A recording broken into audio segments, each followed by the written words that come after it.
Welcome back to the Electric Vibe Podcast. I'm your man, Harlan Hucky Austin. I'm here with my brothers, Kirk Honshaw Hoffman, David Silva. I'm in the house. What's up, y'all? What's going on, man? Man, we got a great show tonight, man. A lot of Yeah. things to talk about, don't we? Well, first and foremost, we've got Celebration to talk about. That whole thing that I have to say we really enjoyed. Didn't Kool and the Gang have a song called Celebration? They sure did. That used to be the Baltimore Blast indoor soccer team's opening theme when they would come out onto the field at the Baltimore Arena Right. Civic Center. Yes, sir. So I take it that you guys are going to tell us all about the celebration. Yes, sir. Yes, we Yes, are. sir. But before we do that, maybe Yeah. maybe we can celebrate our special guest who's with Yes, us. I was going to say we have a special guest, and maybe one of you, delightful gentlemen, could tell us who our special guest is. Jay, it would be my honor if you're okay with me doing the honors with that. Absolutely. I invited this young man to come on our podcast tonight because we finally got to see him yet again in person. And it is none other than Chris Johnson of the Purple Knights podcast. Recently, Chris has put together a brand new series called God is in the Groove. He just dropped his first episode, which I believe featured your sister Paula. Am I correct on that, Chris? Yes, that's correct. And we will have a link down below for that, won't we, Jay? Yes, we will. Because Jay's the beast when it comes to editing this kind of thing. So, let's give it up for Jay David Silva, man, the beast. Yeah. Hey Jay, let's go. So, anyhow, Chris, we're just glad you were able to come on because having, seen a celebration or two before, did you say this is your second or third one? Third one. That's right. So this counts. Okay. What other years did you go, Chris? 2024 last year, and Okay. 2019 was my first celebration. Oh, wait a minute. So you went before COVID shut everything down. Wow. Okay. Yes. Okay. So I guess, can we start asking questions of Chris about that regard, or do we want to? Why not? Okay. So Chris, Go ahead, Kurt. I was going to say, sorry. So compared to 2019 and last year and this year, how did this year's celebration fare to you, my man? It was good. It was great in terms of content. I don't remember any of the other celebrations, the other two that I went to. I don't remember the content being as good in terms of the concert footage, at least. Yeah. I believe Jesse Johnson was he performed also at the 2019 celebration, and that was really good. And he performed at this one, and he was awesome both times. Yeah. The live performances in 2019 were really, really special. Of course, the Revolution performed then, and that was really special. I broke down in tears during the finale of Purple Rain because that's a special song to me because it actually saved my life when I was 12 years old. Gotcha. And I'll talk about that more in God is in the Groove, but not to toot my own horn too much. But hey, yeah, you get your time. So I'm really excited about the series and everything. But yeah, the 2019 was really good. I know the food. I want to talk about the food because I'm a foodie a little bit. Okay. We had lots of great food at the lunch in 2019, and since then they've kind of scaled it back because it was like coconut chickpea curry and marinara pasta and fancier fare, as it were, in 2019. But I wish they'd get back to the fancier stuff because I love that as a food person. But in terms of the panels and stuff, the panels were extraordinary this year. Yeah, they were. Of course, I don't think there were any panels last year that I can remember. Maybe one. But I can't remember. I know in my feedback that they offered Paisley Park wanted us to give our feedback. Right. after 2024.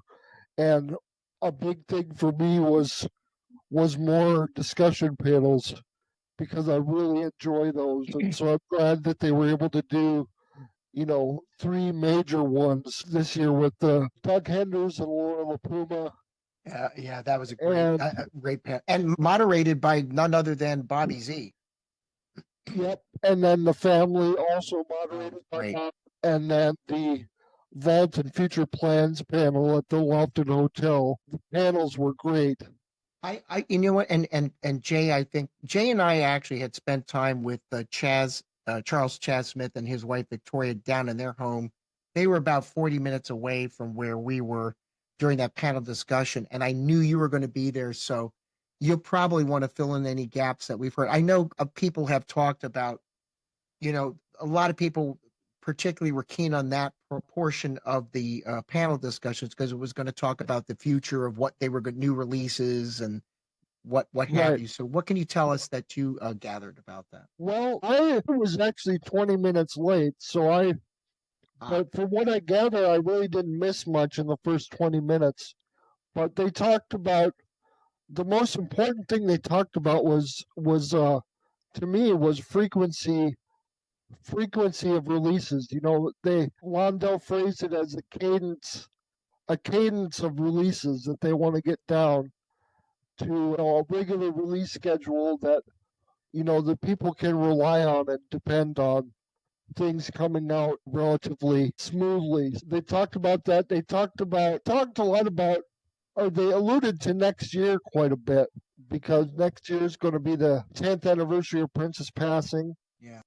And it's also going to be the 40th anniversary of Parade and Under the Cherry Moon. So they said expect something to do with Parade coming. They didn't expressly say anything about a super deluxe edition, Okay. from what I could gather, but they said expect Parade to be a big focus next year.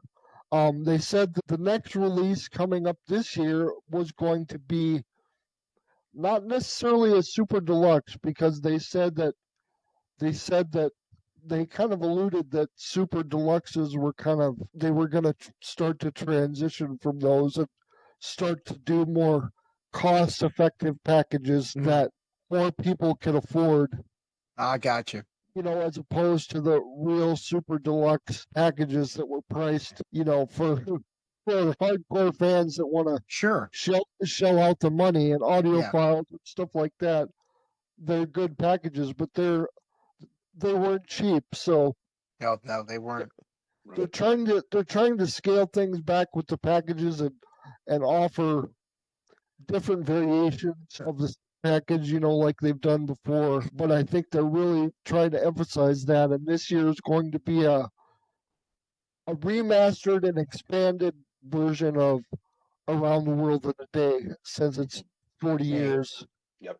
As long as they've got that 22-minute version of America on there, all cleaned up and remastered and sounding good, that's the one thing. And all the B-sides, I was going to say the B-sides, for my money, the B-sides for Around the World in a Day are some of the best B-sides that he ever did. So, what's your favorite B-side, Kirk, of all time Prince songs? Prince, a B-side? Yeah. America. And mine is She's Always in My Hair. That's a good one. How about you, Electric Man J. David Silva? For me, it's almost a tie, but I'm going to give a little bit of a nod to 17 Days.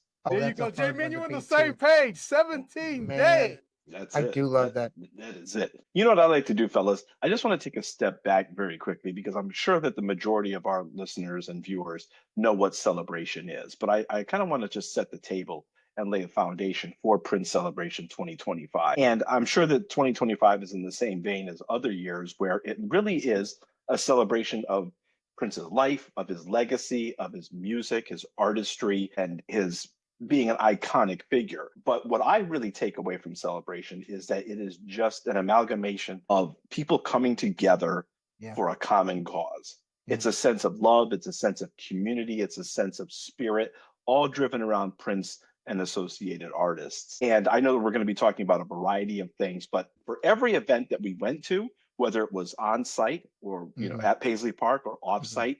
I felt that whole spirit of community, love, sharing, caring, and commitment, no matter where we are. The friendships that we made, the lasting relationships that we've made, even for people that we just met and really interacted with basically Oh over a yeah. 4-day period, is really, really invaluable. And I really wanted to put that as the core for Yeah. me of what celebration was all about. I'll piggyback on that. Yeah. Absolutely, Jay, and I would echo that. It's a great sense of community, and there's a new book that recently came out by a friend of mine. Her name is Pamela Ayo Yatunde, and she's a pastoral counselor, and she wrote a book called Dearly Beloved in Spirituality and This Thing Called Life. And one of the aspects of Prince's spirituality that she talks about is this feeling of community, this feeling of gathering and togetherness and getting together and gathering. And Prince was very much about gathering and bringing people together. So I And I think I'm definitely sorry. echo your thoughts. I'm sorry to interrupt, but a prime example of that was us being together, Chris. Us coming to see you, and of course, Kurt and I seeing our man Yeah. Hucky, who we hadn't seen Yeah. physically since last year. Yeah. Just being together was a big deal for me. Kurt, I'm sure for you as well. Jay, one word sums up everything, and that's for people that we just met too. It felt like and was a reunion. Yes. It felt like one part family reunion, one part not Comic-Con, but that kind of same enthusiasm that people have, this deep love for. Well, I mean, it had a little cosplay action like some Comic-Cons do, where people dressed up as their favorite Prince persona or outfit. I would never say Bonnie Freshour was doing Comic-Con, because she takes the outfits thing to the next level.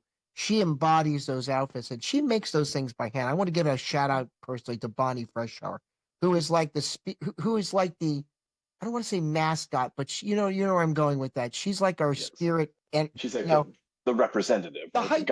She's the fashion queen, hype person for it. You And, beat me to it, Kurt. I was going to say shout out to Bonnie, and yeah. exclusive for the Electric Vibe podcast. She's working on something for my wheelchair. Oh, Okay. All right. So okay. We got the heard it scoop. first. Oh, Yeah. I like that. God is in the groove with the fabric on that one. I like it. Okay. Yes, exactly. If anybody can decorate a wheelchair, she could certainly do that. It would be her, right? Hucky, I know you wanted to ask us some questions. I'm going to give the floor back to you because I'm running my mouth, and let you start to pick our brains a little bit. So prior to the celebration, you guys made a pit stop. You want to tell us a little bit more about that and where that was? Was it in Gary, Indiana? Perhaps Conshohocken? No, it was not either one of those. Well, help me out, Kirk. I don't know. I'm lost. So the warm up act, if you can call it, Jay, it felt almost felt like we earned every mile of the trip to Fort Wayne, Indiana, when we and we had talked about previous episode. We did talk a little bit about the master class for the time band, and we'll have much more to say on that later, won't we, fellas? We sure will. That wasn't too obvious, but anyway, so Jelly Bean, Monty Moyer, Tori Ruffin, and Ricky Free Smith. I mean, I say Jelly Bean's name. I don't think anybody needs Jelly Bean Johnson. We all know who we're talking about. Like, not Jelly Bean Benitez, not to be confused. Right. Well, I was confused. I'm glad you clarified that. Sure you were. Is this your first time meeting Monty? Yes, it was, sir. Thanks for bringing that up. I was beyond, I can't put into words what it was like to meet Monty, because he's the one guy I'd never met in the, I haven't met Jimmy Jam or Terry Lewis. So if I'm being honest, that would be the completest. Jay, you've met every guy in the iteration in the band, pretty much. And I've always wanted to tell Monty how much I love the Pleasure Principle. And that's my favorite cut on the Control album. It's the most Minneapolis funk out of all the tracks, because I know that Jam and Lewis were consciously trying to avoid using some of the Lynn drum machine sounds and stuff. So they were coming up with their own recipe to kind of separate themselves from the Minneapolis sound and create really, when you think about it, the Control album kind of is the proto version of New Jack Swing. It is the first attempts at a different kind of sound. And that really, you look at what they were doing and Teddy Riley was doing, that pretty much created a style of its own. So, but that track was a standalone for me because it had that Minneapolis funk sound that I just love so much. And I got to tell him that. And he is as humble and a nice and guy as he could be. He's also about his business. And when you weren't on with us, Hucky, I did get to talk about that later. But to answer your question directly, yeah, it was just great to meet him. And I got to tell him, yeah.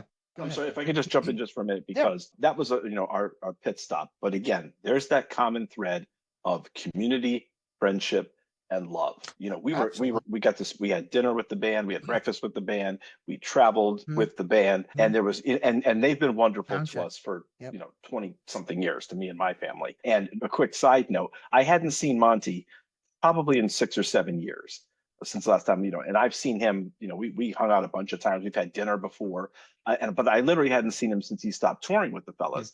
And when Kurt and I were waiting in the lobby of the hotel and Monty came through the door, he came up to me. It was like we had seen each other yesterday, literally. Big hugs, we're talking, we're carrying on, and it just felt natural, which again is in the spirit and in the vein of what we went through at Celebration. So it was a natural progression to go from hanging out with the Time, covering the Time Band Masterclass, and then going to Celebration. Yeah. Chris, have you met anybody in the Time?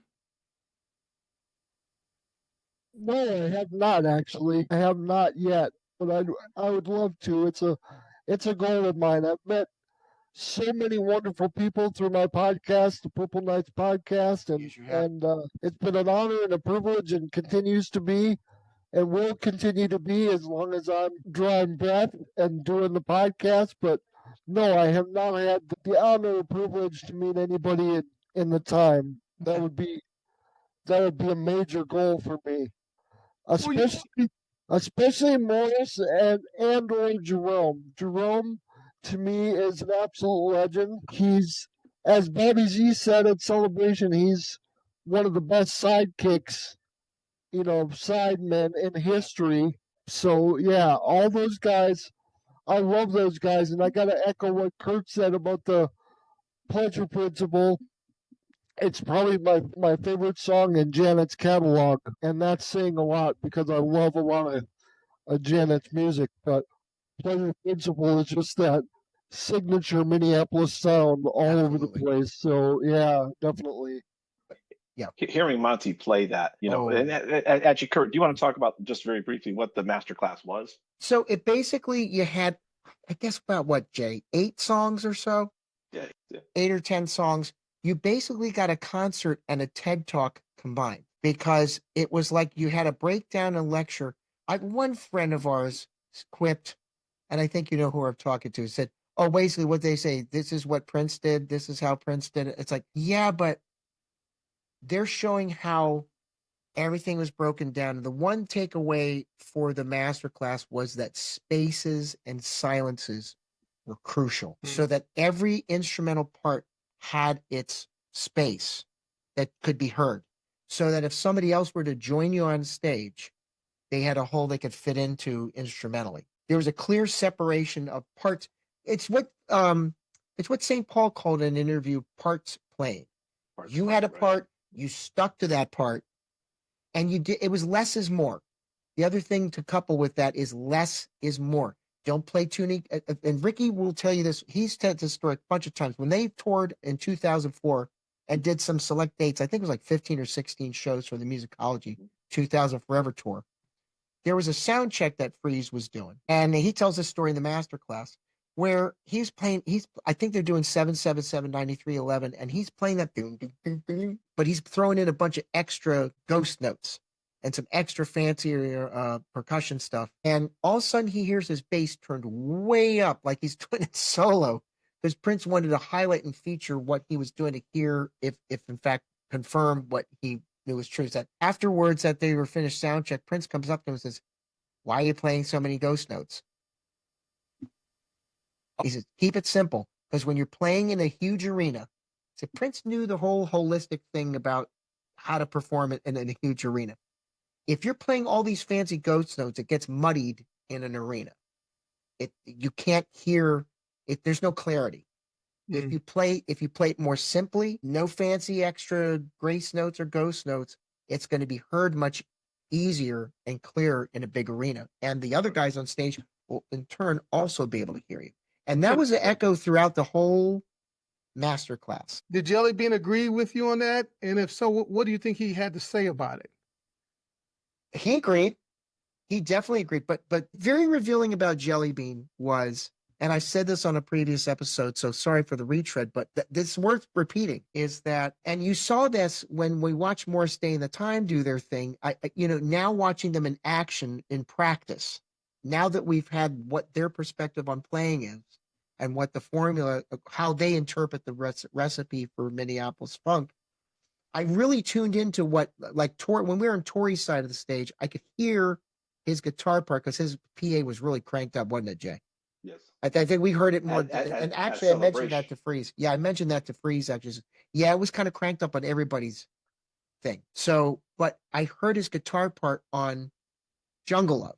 And it's not a very complicated part, but he plays it with such precision and space and makes sure he locks it into such a tight pocket that Now having said that, though, it's not robotic, it's not rote.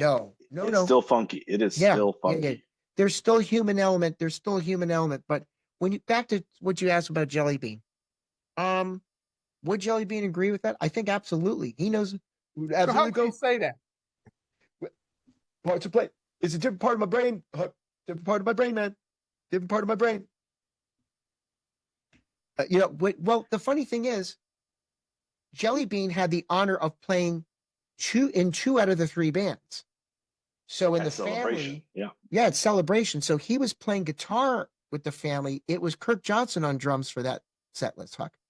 Yeah. So and hey, I've seen Kirk before. I know he can do his thing. He's perfectly in the pocket, perfectly knows what to do with the fills and all that stuff. He keeps it tight. But Jelly Bean on guitar. And I've seen Jelly Bean, of course, with JB in the Routine. I've seen him do other gigs where he's just playing guitar. And the master class he actually demonstrated on Black Cat, Janet Jackson's song that he wrote for Janet Jackson. And two members of the time have contributed to her career. Right. And last one did not know that he wrote or had something to do with Black Cat. You ready for this? Please. In addition to that, if you're familiar with the video for Black Cat, that's a remix version. And here's how deep he's a metalhead. He's a hard rock and metalhead. Bean is. And I'm a black man, Kurt. I'm not supposed to know about that, was his quote. He remixed it with Michael Wagner. Now, this is for people playing, this is for music geeks here. Michael Wagner and Double Trouble Productions. Michael Wagner produced Metallica's first couple of albums, Kill 'Em All, Ride the Lightning, and Master of Puppets. Those are the three early classic albums in their canon, produced by Michael Wagner. Bean wanted to have a tougher, more metal sound for the video mix, and he called Michael Wagner, brought him in, and then he brought this guitarist in from Extreme, who is one of my... Anybody that's taken the Eddie Van Halen mantle and kind of ran with it, it would be this guy. And that's Nuno Betancourt from the hard rock band Extreme, who still kicks ass and takes names today and does not look his age. And I may say, doesn't look his age either. He's got some kind of vampire blood in him or something, because he's an amazing guitarist. If you want to hear what he's really all about, check out his song Rise with Extreme off their 5th album. It's absolutely...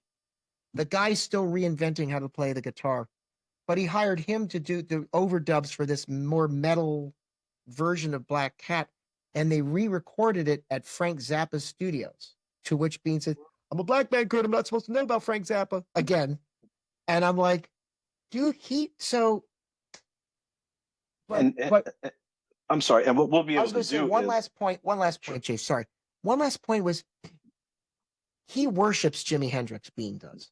Worship, like many, Prince, obviously, and Jesse Johnson, especially when we come to the second set for the concerts. Holy crap. He even dressed a little like, don't you think? And Chris, he was kind of dressed like, he kind of had this whole swagger like Hendrix was. That's the closest I'll ever getting to hear Hendrix is through Jesse Johnson, clearly. Absolutely. But Bean did this whole introduction with his Telecaster that he's got with Prince's symbol on it. And he's he's doing this whole intro, kind of like he's doing a Jimi Hendrix kind of intro, and then Freeze, since they were doing this master class as a quartet, he got onto the drums. Freeze did, because Freeze's main instrument when he played with the Silvers was the drums, and that was his main instrument growing up.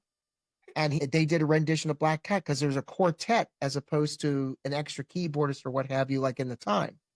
And that was great. I mean, it was like, man, these guys are multi-talented instrumentalists, like that. So it was cool to see them flex like that. And so that we don't give too much away, we'll have some more information concerning that masterclass, I think, in the not too distant future. So if you're playing at home, you can read between those lines. But one thing I wanted to talk about, Hucky, since we started talking about celebration, was we did a lot of events, a number of events that weren't so much on site. The first one that we did, well, first and foremost, we got to go see Damon Dixon in his dance class. We got there probably for about the tail end of it, where he was showing people how to do the day sway, and then he did a Q&A after that. And shout out to Damon and his lovely woman Paisha. They're salt of the earth. Absolutely. They were wonderful with all the fans that came out, and wonderful that everybody was there. It was just great for us to be there. But then that evening, we got a chance to see Dr. Mambo's combo at the Parkway Theater. And Kurt, before I fanboy, I'm going to let you go. I mean, what can I say? I've always wanted to see Margie Cox do her thing with. Now, as much as I would have liked to have seen Sonny Thompson also play bass in there, I understand he's in Italy. He's a music director for this Italian pop star, has been for years. And so that's his bread and butter. And who can blame him? I'd want to be in Italy eating pasta and music directing too. It's Italy. But getting to go to the theater there, Jay, can you help me with the name again? I always want to say. It was at the Parkway Theater. Parkway. And North Minneapolis, Parkway Theater, 48th in Chicago. Yeah, and you grew up not too far from there, didn't you tell us that earlier? That is true. Yeah. So it was old. Stomping ground. I tell you, what a nice old theater, too. They take very good care of it. I found street parking no problem that particular night, because it was like Wednesday night, Jay? Wednesday night, yeah. So, and Chris was at the other event. I think that Martin Kember also, the what was it called again? The Gold Experience. Yep. Okay. For Purple Genealogy. Purple Genealogy. And that was their farewell. Wasn't that their swan song? Yes. Okay. Yes. Let's get to that in a little minute. I'll finish my thought. And then I definitely want to hear Jay, what he has to say about that. Because we didn't go to that. So obviously, Chris, you're such a valuable, guy to have here on tonight. So glad to have you with us. But they did a set. It was a combination. They have a new singer that they're working into the Mambo's combo, and her name is Monique. I do not remember the last name of this lovely young lady, but she was really, what a great singer. They had Margaret come up on stage. She was guided by an escort to and from the stage, and but she was, she was about her business, being able to see her. Well, first of all, I'm sorry to interrupt, Kurt, but first of all, the caliber of musicians in that group. And obviously, having been doing this for 38 years and having had Prince sit in with them a number of times, they need to come correct, and they sure did. I mean, the whole sets were tight, the grooves were real, the funk was there. But for me, I always wanted to see Margie as well. Since Standing at the Altar, all the Tamara in the Scene, songs from Everybody Dance to Affection, it was. They had a great. Produced by Jesse Johnson back in the day. Yes, sir. And just being able to hear that voice again. I mean, they did a rendition of I Want to Be Your Lover, where she took the lead vocals and she was hitting notes like nobody's business. It was just an incredible night of musicianship and fellowship. And then getting to meet the band afterwards. They couldn't have been more gracious. After putting out about a 2-hour set, they were definitely putting in work. Was Michael B on drums? He was not. No. Okay.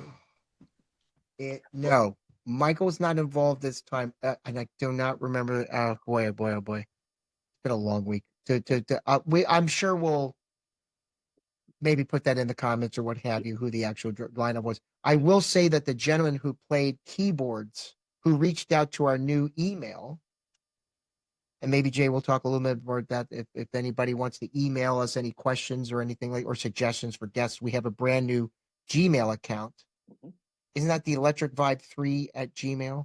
That's it. com. Gmail.com. So our first email was from the keyboard. Now, let me tell you something, Hucky. For me, the highlight, other than Margie Cox singing, standing at the altar, and the Tamara and the Scene songs, was this keyboardist that they had who ripped on the Hammond B3 and his other keys that he had this guy was like Dr. Fink level, you know, just ripping it up, man. And we're going to try to have him on the podcast and talk a little bit about Mambo's Combo. He's very keen to come on. So, right. But just a Hucky, wonderful show. There's a gentleman that you got to reunite with after 40 years that is in our green room right now and would like to come on and say hello. Do you know who that is? No, I have no idea. I'll give you a hint. He designed an album cover, and he also designed artwork for the When Doves Cry video.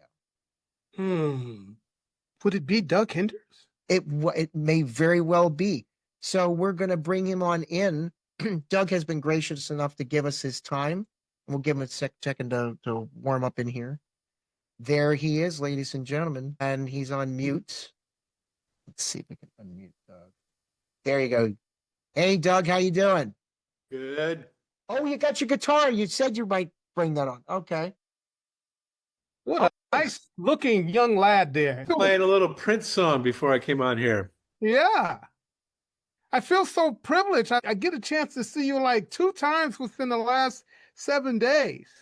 Okay, I'm with you, brother. Yeah. Very nice.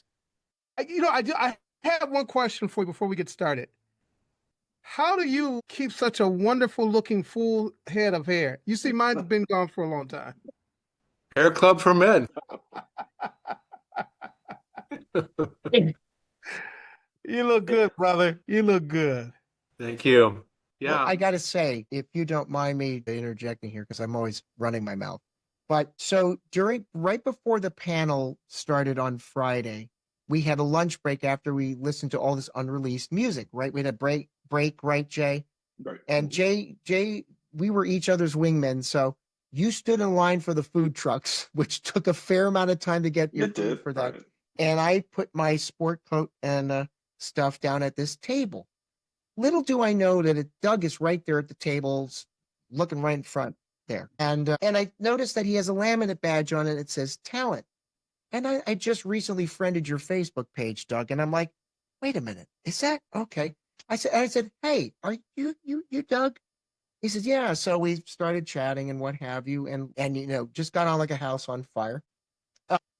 I was proud to say that we managed to get you to come downtown the next day. We got a nice conversation before you actually had to do your panel thing with Laura LaPuma, because and there's 2 things here, and you'll maybe give us a little more about it. Number one, when you were on the Around the World in a Day panel, that was the first time you ever met Laura LaPuma. You guys had never met, and she was the art director and designed and helped put together many album covers, including, I believe, Sheila E.'s The Glamorous Life, among other album covers. But she was kind of your Prince was kind of the intermediary between the 2 of you. I think I had a recollection of meeting her once. Oh, okay. But it's fuzzy, it's a long time ago. And it wasn't, if I met her, it was not anything substantial. It was more like, hello, how are you? And that was it. So it was great to meet. I met her basically sitting next to her on stage. And I also learned about what Prince was thinking about what I did from her. The panel which is also, it was like, newsbreakers for me, You know what, Doug, I wanted to ask you a question. And again, it was great meeting you out in Minnesota. I'm sure that we're going to be staying in touch and seeing each other quite often. But I wanted to ask you your perspective on being on the panel and talking about some of your experiences that you had all those many years ago. And then obviously seeing Hucky a few days ago. What was that like for you? What was going through your mind? Yeah, it was great. It felt like being reunited with lost friends and family a little bit, because Hucky knows he spent a year on the road, for one thing. That brought people together from all different places, and I've since learned retrospectively that Purple Rain tour for all the Prince veterans like Hucky that Purple Rain tour was pretty outstanding in everyone's experience and memory. I don't know if there's any Love Sexy groups or, Under the Cherry Moon groups, but I do know that there's a lot of Purple Rain kind of crew that still kind of hung together after all these years. Hucky, can you talk to that? Yeah, that's exactly what I was going to. Sorry, Yeah, Jay, reading your mind. along with what Doug's saying, I think I did 5 tours. I don't know, they kind of blur together, but Purple Rain was like always the most special one for me. It was just the camaraderie that we had, even though we all had our individual silos, you'd have roadies, you'd have security, you had management, but when we were on the road, it's just like, we talked about that spirit of individuals looking out for one another and caring for one another. I mean, to this day, and I think that we talked about this not too long ago with Jerome, or I was on another podcast. I'm sorry. Anyway, I was talking to That's Jerome okay. You could say it. You could say the F word. and Damon Dixon. This about, being on the road and like, Doug said, I mean, we're out there almost a year. That's a long time to be around a group of individuals. And so I have such fond memories. And I hadn't, Doug, I feel like I probably haven't seen you since the 80s. Yep. But as soon as I seen you and we started talking, it was almost like, and I think that we all have that same type of bond.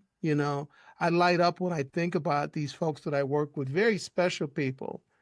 People like Doug that were very good at their craft. It was an amazing time in my life, and I know many feel the same way. And we were young, and some of us had hair back then, and so. You know what, Hucky, you got one of the best smiles in rock and roll. Gotta say, as soon as you smiled, I felt like warm. Yeah. Yep. Thank you.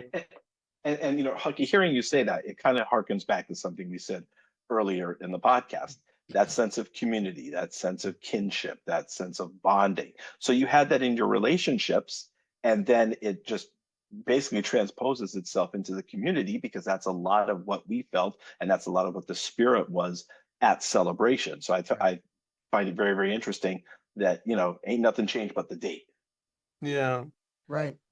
I have a news flash here. Prince could be tough to work for. So, sometimes when you work with somebody that can be demanding and challenging, you just feel like it's just you. But when you have a whole group of people that were experiencing on that same thing, it just made your relationship with them just very special. And and that's not a rip on Prince. It's if it wasn't because of him, there's a lot of things that I don't feel that I would have accomplished. He drove me. He made me push myself, and so I'm grateful to him, and I'm grateful to be able to, like I said, to reminisce and think about a wonderful group of people that I had the privilege of working with. I'll just say that great life lesson there. It took 130 people to make one man look sexy and spontaneous, but it took everybody. It was a team effort. It really was. To Prince's credit, of course, he transcended. It never looked like anyone was behind him. He looked like he was a solo genius, but it took everyone, and it took everyone's, and it also showed me, kind of as a young man, what it takes to be successful. Number one, hard work, nonstop, hard work, patient to the craft, always learning, always going beyond your boundaries, stretching out, right? And then Prince had a really great eye for talent that he surrounded himself with. So that's a little self-flattery for you and me, Hakeem, but it's true. And that served me my whole life. I mean, I know what it takes, and I learned it kind of from Prince. Kurt, tell me what you think about this, because something just when Doug was just talking, something dawned on me. It was like Celebration itself. I understand that the estate sometimes gets a bad rap because you're not going to please everybody, right? So some people want to see more of this, some people want to see more of that. And tell me if you agree with me, that commonality of it takes a whole bunch of people to either make one person look good, look sexy, or to make an event. And from the staff at Paisley Park to the talent, to all the behind the scenes people that we didn't even see, I mean, they pulled off an amazing 4 days. Would you agree? I said as much on Funkatopia yesterday. Like I said, you can use the F word here. But they said It's okay. fucking Topia. Thank you. Yeah, you said it, Doug, so I didn't have to. No, but seriously, I called in yesterday to help Chris Horton over Funkatopia. He has a phone line you can call in now, and he asked about VIPs, what my take on it was, and I said, well, having no context for going to any VIP celebration, both you and I are newbies to that. We've gone to Paisley Park together. We've piecemealed our own experiences together, but we've never done the full enchilada together like this. And my takeaway is exactly to the letter. You and I see eye to eye on that completely. Yes, absolutely. I don't think what people realize is with folks like myself who worked at the Kennedy Center for 14 years and sang at Washington Opera, I will echo what Doug and Hucky are saying. It takes an entire village to put on a production, and your stage managers, your prop and wardrobe people, your costume people, the hair and makeup people. There's an entire troupe of people that it takes to put on one production. Then you've got your stage directors. You've got your chorus masters, for those of us who are in the chorus like myself. You've got the prompters on either side of the stage for offstage chorus stuff. You've got TV monitor people who are monitoring and making sure the camera works so we can see the conductor.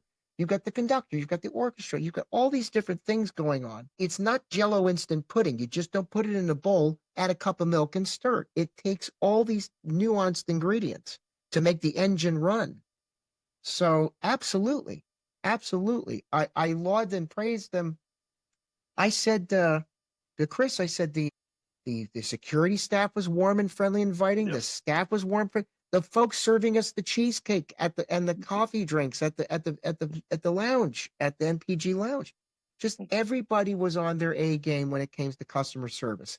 And being a person who works in retail wine and spirits, knowing what it takes to sell a product like they're having to sell Paisley Park, that's a crucial key ingredient, is to have it organized well. Was it perfect? No. Was it well organized? Yes.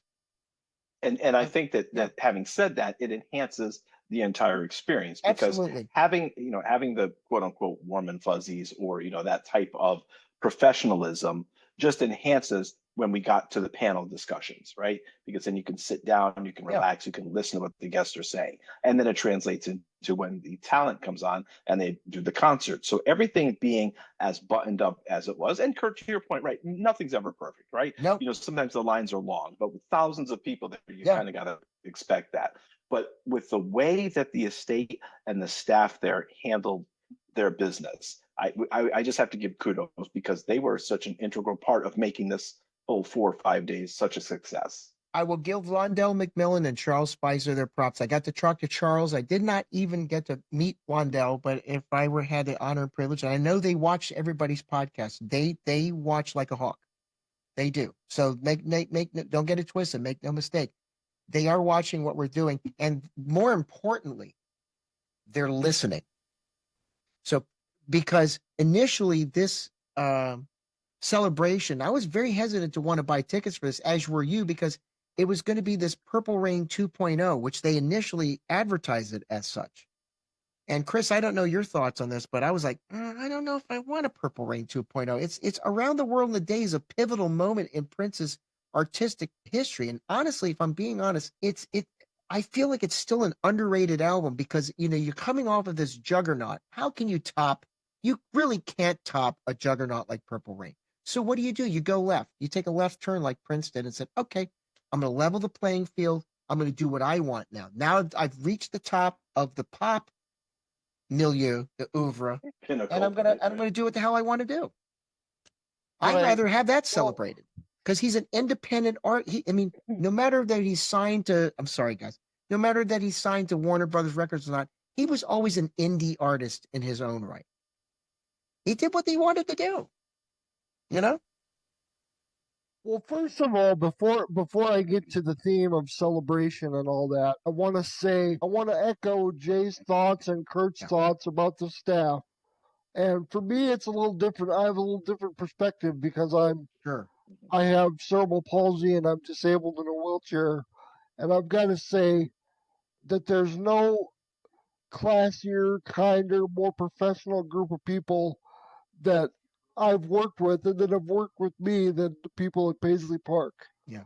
I mean, they just did a tremendous job making me feel welcome, making me feel included, making me feel accommodated, to where I had good seating at all the events and all the panels and I could hear everything well, and they're just so accommodating and so willing to go that extra mile to make my experience as quote unquote normal as possible with my disability. And I had spoken last year briefly with Londell about being part of a committee for Right. Paisley Park Mhm.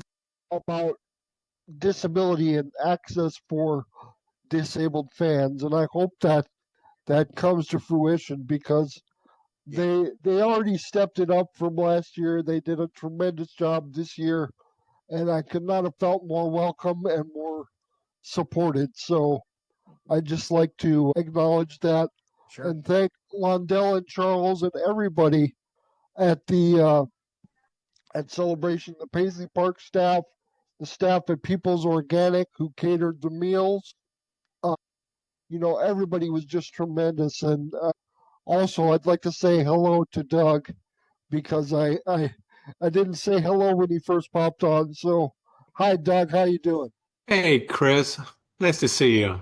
Nice to see you as well. And again, there's that theme. There's that theme of camaraderie, kinship, spirit. And Chris, you do have a different perspective on it. You do have a different take. One thing that I noticed was when your sister Paula and your mom Linda were with you, how accommodating the staff was. They made sure that you guys got where you needed to go. And it was just good to see that everyone was taken care of. Absolutely. Absolutely. Chris, Yes. let me ask you this. Were there spots, did you have to make suggestions at the very first celebration for any ADA compliance that maybe perhaps wasn't in place? Was that something that had to be an issue that had to be brought up initially?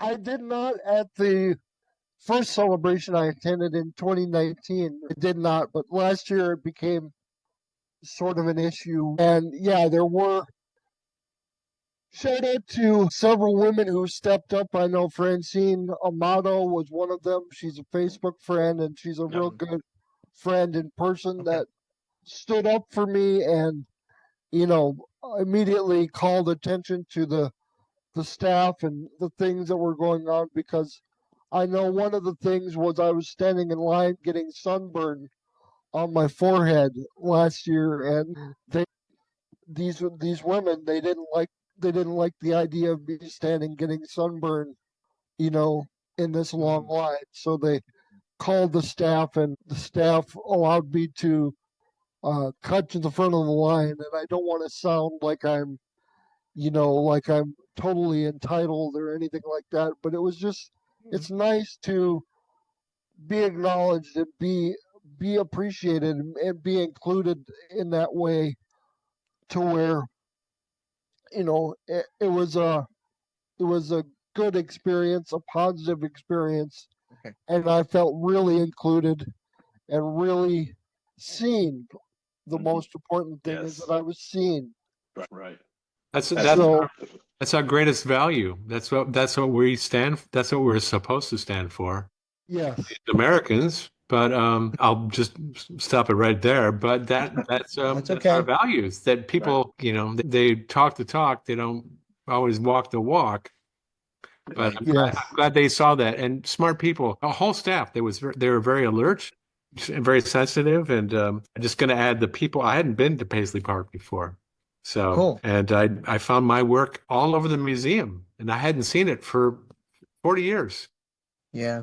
I had some issues a long time for not being included and invited. And I was not about to call up and say, why aren't you, why aren't you bringing me here? But it was Londell and Michaela. I don't know if you know who she is. She's No. perhaps runs Paisley Park in a certain way. I mean, they were really great to meet and Londell and I, he had some advanced reputation, and in terms of what was happening with the documentary and all this. And when I talked to him, I realized that and he also shared with me why he's doing what he did. And it seemed like Hucky, you probably know this as well or better than me, but seems like he was really looking out for Prince. So and Prince's reputation, and we live in a culture where people want to kill your idol. That's an old right. They want to tear down our idols, and I think Londell's like, no, we're not going to do that. So Yeah. so he won me over for sure. Can I ask a question of both you and Hucky? Because one of the high points of the whole celebration was the concerts. And we're talking about Johnny Venus and Jada Nicole, two great new young upcoming independent artists, Outstanding. kick things off. And then we went into the family, Jesse Johnson, and then finally Morris Day and the Time. When the acts came out, particularly the family, who haven't performed in that iteration or playing those songs at Paisley Park or even as part of a celebration in 40 years, you guys were around when a lot of this music was being made, whether it was on the road, on the Purple Rain tour, or just being around at the warehouse or wherever. What was it like for you seeing these acts again? Did it bring back memories? Did it stir anything? Yeah, I'll answer. Every time I see somebody that, we work with over the years, and we talked earlier about this, Jay, it's really like family. I mean, and here's the other thing. I mean, Doug made a very interesting point. Like came in on the Purple Rain tour, and so those individuals that I work with doing that tour are very special. But I think the very first time that we all got together was like that the first anniversary of his death, and there were people from the New Power generation, other different groups, and at first people were kind of reluctant. It's like, well, we were with P at this time, and we were P at this time, but once we started talking and we started sharing stories, and everybody was like, wow, I mean, the only thing that separates us is just the years, but really we're this big family, and it's the same. And so when I see the bands, I mean, I was walking across the street after I left you guys, and I ran into Bobby and Vicky, and I'm hugging them guys right in the middle of the street, and then I realized, wait a minute, we're all about to get hit here, And like I said earlier about when I seen Doug, I hadn't seen Doug since the '80s. It's just like this automatic ignition of a flame being lit. It's like, here we are. So anyway, Jay, I kind of digressed here a little bit, but when I see the bands and stuff like that, it brings back really fond memories for me. And usually I can see a group and it'll take me back to a certain time.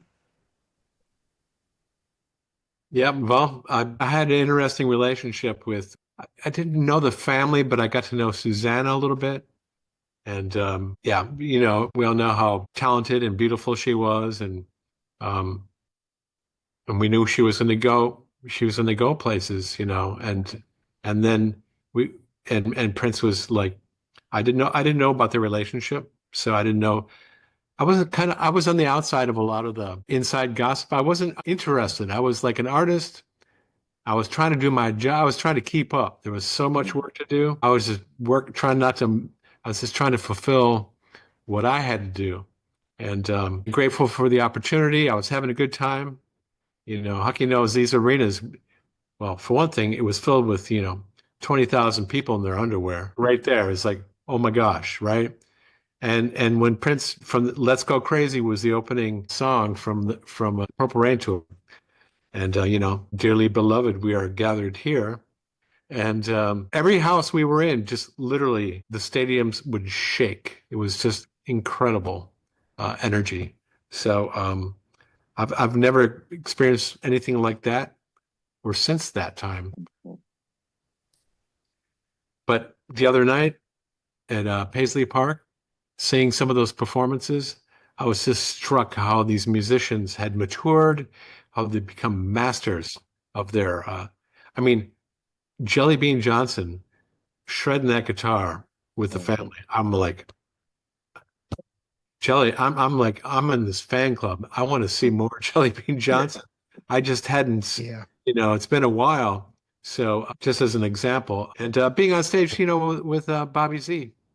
I mean, what a thoughtful, sweet man. He just, he gave, and I hadn't realized how the long relationship he had with Prince and how Prince was, for feedback. I think Prince, see, that's the thing is Prince trusted him. And I feel like Prince and I didn't know each other, but we developed a trust.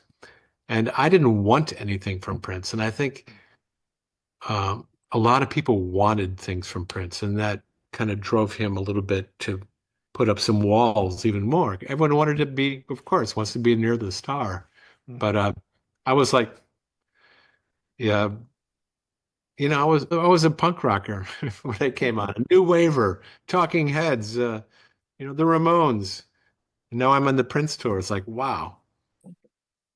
That's a heady experience, right? It was an incredible experience. I mean, you guys talk about seeing each other after 40 years, you and Hucky, Doug. And I will say that there are many people, Jay, that we met along the way, podcasters that we've listened to, that we finally got to meet in person. Casey Rain from the Violet Reality, for instance. Chris Horton, of course, Mr. Christopher from Funkatopia. He's one of the last of the old guard, still doing it after over 20 years. Right. Many other Facebook friends that you mentioned and folks that I've only met online. I want to give a shout out to RK Jones for giving me a belated birthday present. She gave me this huge bag of these custom made pins, like 31, 21, all these different things from Etsy that she had handmade for me. And I was just like, are you kidding me? Really? Was the rude boy in there? No. But you know what? I need to, they sell that at the gift shop. I should have.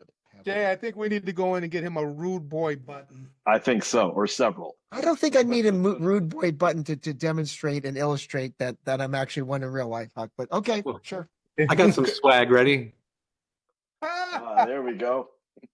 Oh, there's a big pic. Cool, I love it. And I got my daughter the Symbol t-shirt. Oh, cool. Great. Nice. Great. You know what, Kurt? What about seeing some of the other people there? And I'm going to just throw a name out there. We saw Brother Brooks. Brooks was in the house. Okay. Okay. So first night before celebration. Thanks for bringing that up, Jay. I did that on purpose. I did it for you. Other side of my brain is my man there, Jay, my wingman. So we were at the green room about ready to watch Martin Kember and the Unit, and I want to say this right now. He needs to be on the Paisley Park stage. If you have a chance to see him and that whole band, He go. kills it. Okay, he's a couple years older than I am. Tremendous singing voice and performer. Now he's a former member of Color Me Bad. I'm sorry, Kurt. Do you think maybe we might be seeing him at some point? Just we may asking for a friend. We don't. Well, Jay, to quote you, we don't want to spoil any secrets just yet, but there very may likely be an appearance by one Martin Kember upcoming on the Electric Vibe podcast. That is a true and correct statement, sir. I look forward to talking to him because I could forget all about Color Me Bad and the fact that he's on the song I Want to Sex You Up and all that stuff. I saw him 3 years ago when Bean hosted Nothing Compares to P concert with a bunch of other acts, including Eddie Minifield, Martin Kember and the Unit, some other acts that were associated Law. But you did see that other brother. Yeah, sure did. Mr. Brooks. So we're at the green room, about ready to wait for Kember to come on, and our buddy, who we just had recently on the Vibe, Michael Holtz, our DJ, our house guy there, doing the block party as well on Saturday. And, he's a great friend to the podcast and a great personal friend of ours. And give a shout out to him and his lovely wife, Rose, and their two kids. We got to get Brooks on the show, man. I've got his number, Hucky. I've got his number. I gave it to you as well because he wanted you to reach out to him. So he has agreed to come on the Vibe at some point, and he says, "Let me give you my number so you don't have to go through my agent." I'm like, "Okay, cool, man, whatever." Okay, you were with. I mean, you've known Brooks since you were a long time, right? Since you were kids. Yeah, Brooks and Frank. Yeah. So you were part of the Purple Crew. Well, So you mean Billy Sparks' team? They were called Badass Security. Yeah. For Brooks and Wally and Mohammed and Noor. Oh my gosh, Starsky and Hutch. Yeah. So we'll have to get him on, but a lot of people don't know this, but Brooks's hat's name was Frank, or is Frank. Right. A lot of stories about Frank that we'll have to share. You shared that at the Right, that. right. Oh my! At We the don't restaurant. want to Don't share spoil all the it. secrets Right. yet. We want to share that when we have him on. God, I'm about ready to laugh. It's alive. That's what you're saying. Chris, wait till you hear about, man. The Frank. stories. The stories. That's the thing, man. No, the guys but- have stories. No, I But think I got it wrong, Doug. Was it Bear? I think his hat's name was Bear. Yes. Brooks and Wall. See, I was like a kind of little bit, I didn't have any people on that tour. So I made friends on the tour. And there was so much pressure on a lot of people, like the Revolution, for example. I mean, everyone had so much attention. And I kind of hung out with Sheila E.'s band and Brooks and Wally, Yeah. example. Okay. And I didn't see you so much, Huggy, because I think you were like on Prince's arm a lot, right? Yeah, So pretty much. you were otherwise occupied. Pretty much. And Jerome, I hung out a lot with Jerome, and I could tell you what, it was really great. Really, it really made it special for me. A diverse crew. What's the Sheila's bass player? Was it Levi at the time? No, wasn't it Benny? Yeah, Benny. Benny. Great kid, and Sheila was great. And I knew Susie, got to know Susie Davis, and Okay. and And yeah, Carl. yeah. And actually, Manyfield. I actually began a on the road relationship with their wardrobe person, Fiona. Oh, boy. Okay. Well, Fiona, we're going to bring her in right now. She was like a 6 foot tall, beauty from the UK. Ooh. So I wasn't like running buck wild in the hotel room from all the girls that Brooks and Wally rounded up for the encore, who ended up in the hotel after the show. But just Can Can I say that? Can I say that, Hunky? I don't know what you're talking about. You guys ever watch Hogan's Heroes? Remember Schultz? Sure. Yep. Nothing. I know nothing. For me, we talked about seeing Brooks there, and I actually had a moment when Kurt and I had gotten to the green room, and we were actually buying the tickets. Yeah. And I turned around, and there was Eddie M. Even if and yeah. I have gotten to meet Eddie a bunch of times. When I Yeah, turned around, you have. he gives me a big hug. Jay, how you doing? I didn't know you were going to be here. I said, Eddie, I didn't know you were going to be here. And he says, how's your wife? I hope she's doing well, because we had hung out before in New York City at the cutting room. And again, almost like we had just seen him yesterday. So running into people like that, Damon and Brother Brooks and Eddie M. Yeah. And now Doug, getting to meet you. Again, it's going to be an overused term, but it's that community, it's that kinship that, no matter where we went, for whatever event it was just there. It was that common theme. When you find your tribe, Jay, it's like there's an automatic, like, Doug, I never knew you from Adam, but when we sat and just talked and then talked some more, I mean, it's as though you find your tribe. You're like, oh man, these are my people here. It's You had on a cloud shirt, so well, Right. that like That did it, right? like you sit next to me, brother. yeah, I get it, And- and I appreciate that. For me, a lot of it was emotional.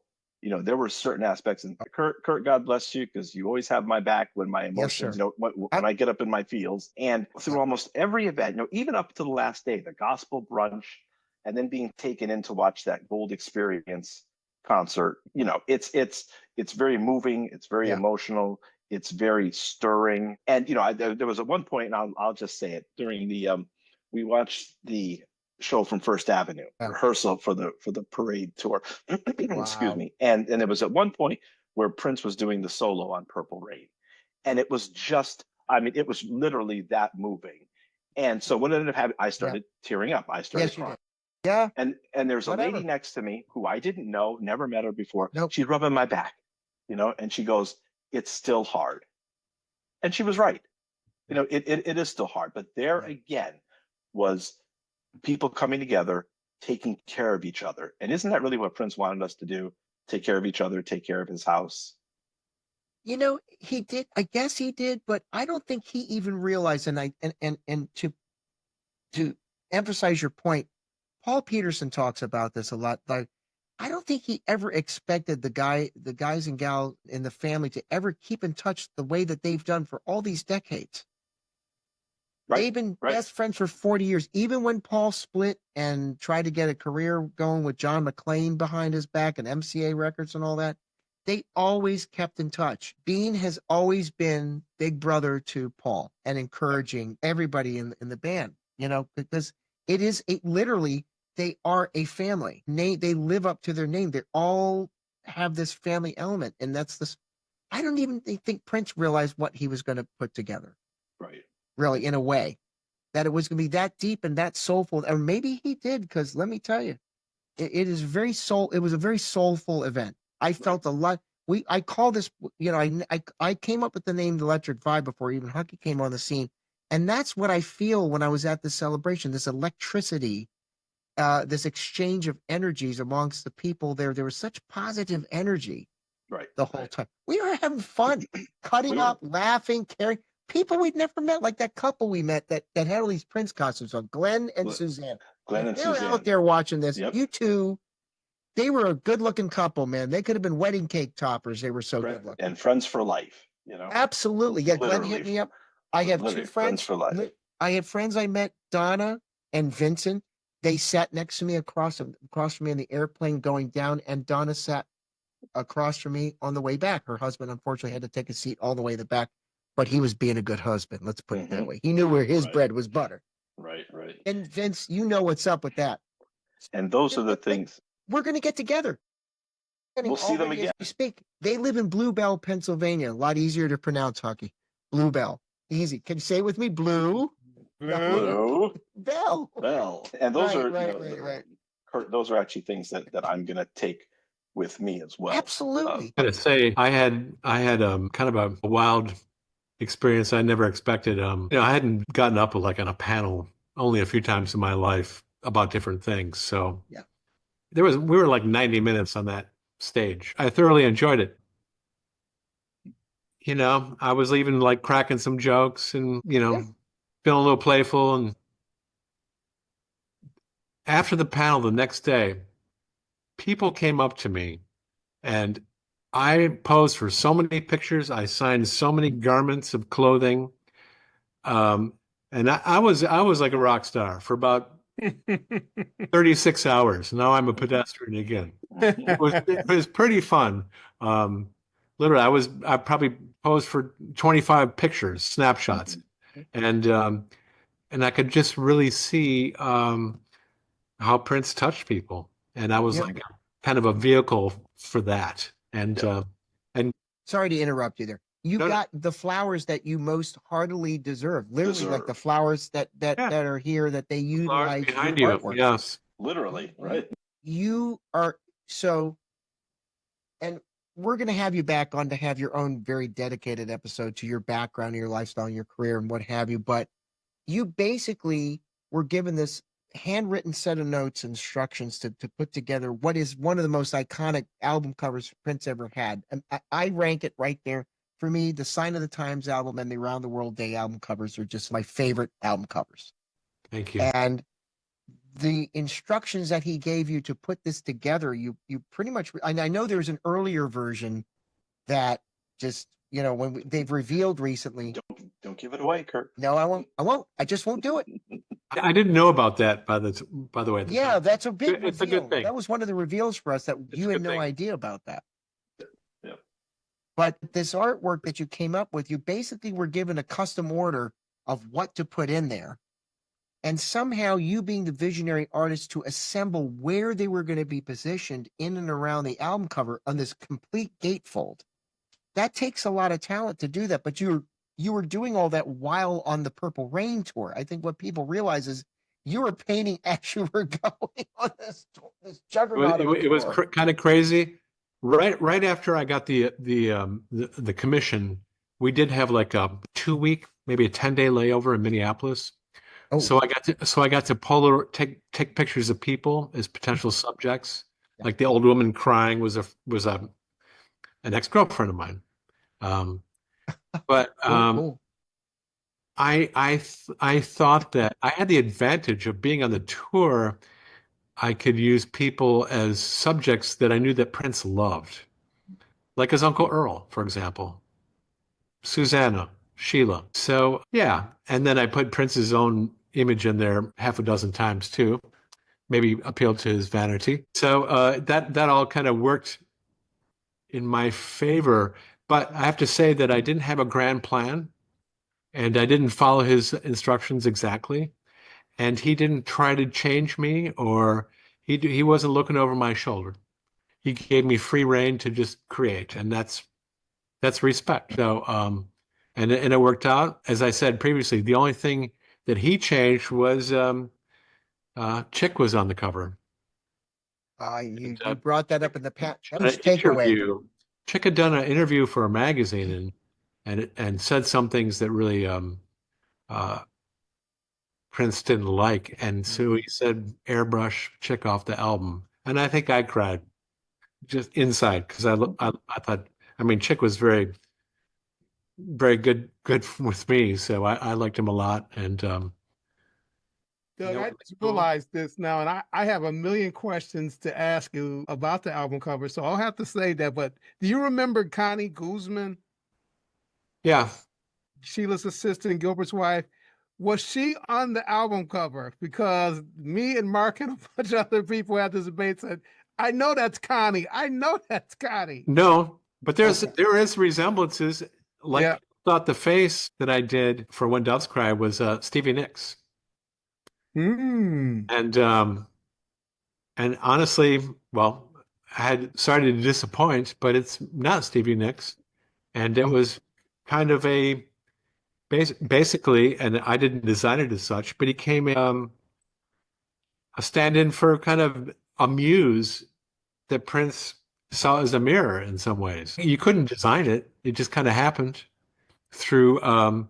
And that's the art of it, is that people could project their own ideas onto who they thought it was. So Mhm. that's what for me made it successful, is everyone saw it. It's like the portrait of Dorian Gray, Yeah. the Oscar Wilde.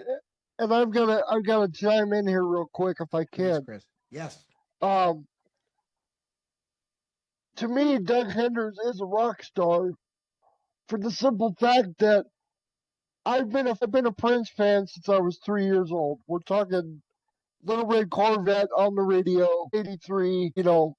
Purple Rain cemented my fandom into hardcore fandom, and that artwork, the face, is imprinted. It's one of those things that's imprinted on my soul. So I cannot be more grateful to Doug and to Prince for giving me those memories and giving me that space to connect with the art so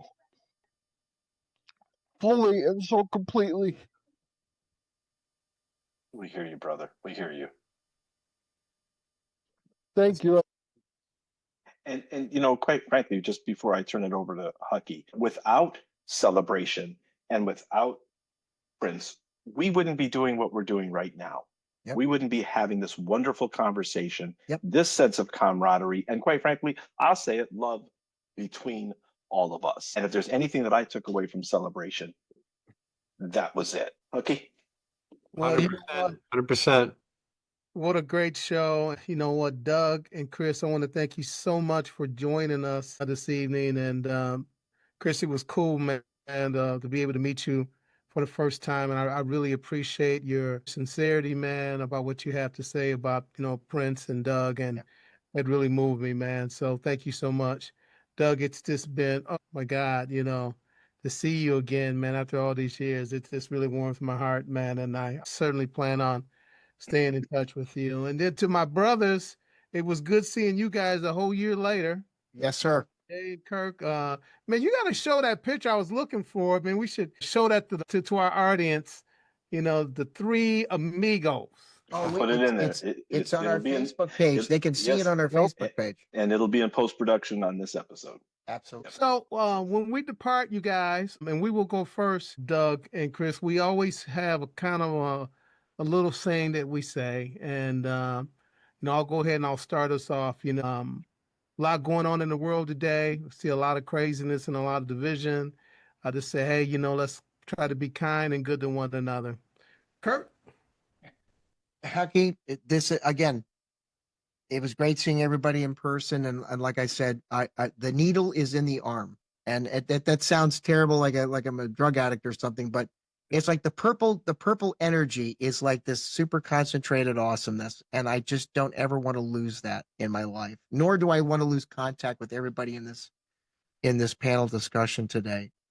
And it really harkens back to the tenet that I always say when we close our show, and that is a rising tide lifts all boats. And at this point, with the way the world's going, to your point, Hucky, the division, whether artificially induced or not, we need to be that rising tide for one another to keep those boats lifted. Right. Jay? Right. Well, and I would like to give our heartfelt electric vibe thanks to Chris Johnson and Doug Henders. Gentlemen, thank you very much for joining us. I know that this isn't the end. We're going to be seeing each other again. For everyone else out there, if you like what you've seen and heard, please hit like and hit follow and smash that like button so we can keep bringing you more great content like this, more interesting conversations, more interesting stories. We're on all major streaming platforms. You can find us everywhere. And I always like to close by saying, when the universe comes knocking, you have to answer that door, because we sure did. Peace. Peace. Thank you.